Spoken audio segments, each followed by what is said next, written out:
Básicamente mi investigación han sido los modelos teóricos relacionales como la ecopoiesis y la teoría relacional, junto al equipo de síntesis, ya con el doctor Malpartía y varios más, y por otro lado toda la parte que es la cibernética y en la toma de decisiones complejas, ya que tiene que ver con las organizaciones y las empresas.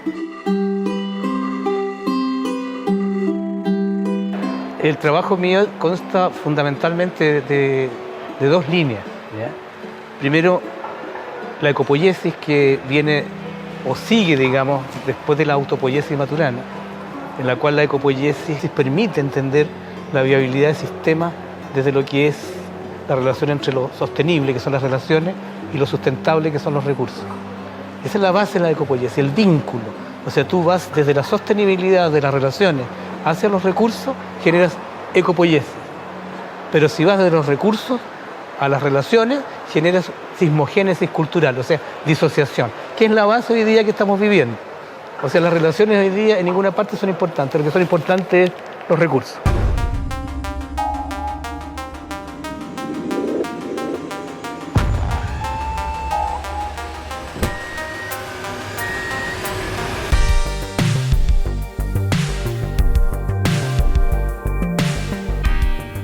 Ya en el tema cibernético era tomarlo de Stafford Beer y mejorarlo en términos de decir, a ver, ¿cuáles son las limitaciones de esta base?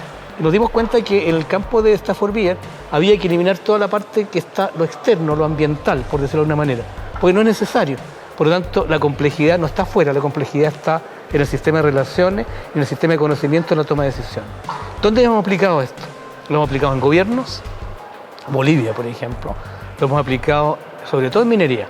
En minería, en Chuquicamata, clandestinamente, por decirlo así, hicimos una serie de asesorías importantes y ahí generamos lo que se llamaba el Cibernet. O sea, de qué manera nosotros logramos que la producción, la rentabilidad de la empresa mejorara sobre la base de coordinar las relaciones, mejorar la comunicación, bajar el nivel de jerarquía que había y aumentar la cohesión como propósito. ¿Ya? Lo que nosotros llamamos hoy día CO4. Si el CO4 funciona, tu organización funciona.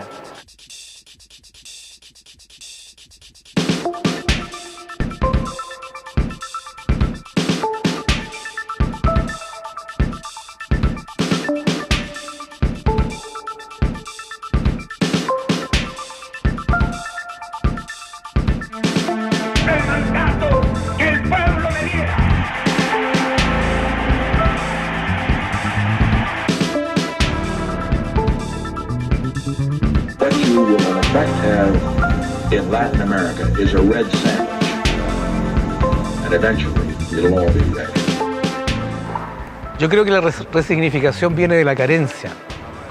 ¿Por qué de la carencia? Porque cuando se hizo el CyberSyn, había un propósito atrás que no era un propósito tecnológico, era un propósito de un cambio cultural, social, político en el país, y era una revolución que tenía que ver con una forma de mirar el mundo en que la solidaridad, la cooperación, la reciprocidad eran fundamentales en la nueva forma de relación que quería la sociedad chilena. Obviamente esto no era bien mirado porque atentaba contra la centralización y contra la concentración de poder. Por lo tanto, lo que tú estás viendo acá es fundamentalmente una proyección, una creación que toda revolución permite y abre, es divergente, se abre al conocimiento, se abren las posibilidades del hacer. Por lo tanto, hoy día, ¿por qué hablo de la carencia? Porque en ese tiempo, con baja tecnología, había mucha participación. Hoy día, sobra tecnología y no hay participación. Por lo tanto, ¿qué es el CyberSyn hoy día? Es una historia no narrada o narrada de una manera en que no pasa de ser un museo. La pregunta es, ¿y si no es un museo, por qué esto no está en los colegios? ¿Por qué no está en las universidades? ¿Por qué esta forma de coordinación, esta forma de mirar el mundo que tiene que ver con la cibernética de base, que habla de cómo coordinar, cómo comunicar, cómo cohesionar, cómo conducir, no está en las bases fundamentales de lo que es Chile y su forma de educación?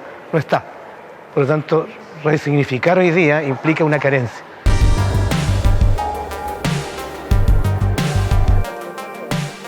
Entonces, en estricto rigor, la academia hoy día, para jugar un papel trascendente en lo que significa una transdisciplina, tiene que empezar por cambiar las relaciones que genera en base al conocimiento, que es un conocimiento particular y egoísta, que tiene que ver con el conseguir recursos. Básicamente el modelo neoliberal, el creer que la educación se hace por competencia, que es lo más lejos del espíritu crítico que necesitamos hoy día. Nosotros hoy día no tenemos juicio crítico respecto a lo que hacemos, solamente lo hacemos por un problema de recursos. Entonces, la academia solamente puede ser academia cuando tenga un propósito, y ese propósito hoy día no está.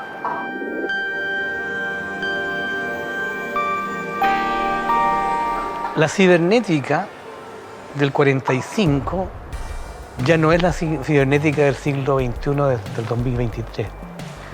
Fundamentalmente porque la cibernética hoy día tiene que ver con una visión transdisciplinaria del conocimiento.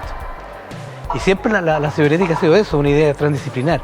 Aquí desaparecen los egos y las particularidades de cada uno de los investigadores. Aquí se genera un mar complejo donde podemos tener una metalenguaje para poder explicar ni siquiera las realidades, sino las coherencias en la toma de decisiones.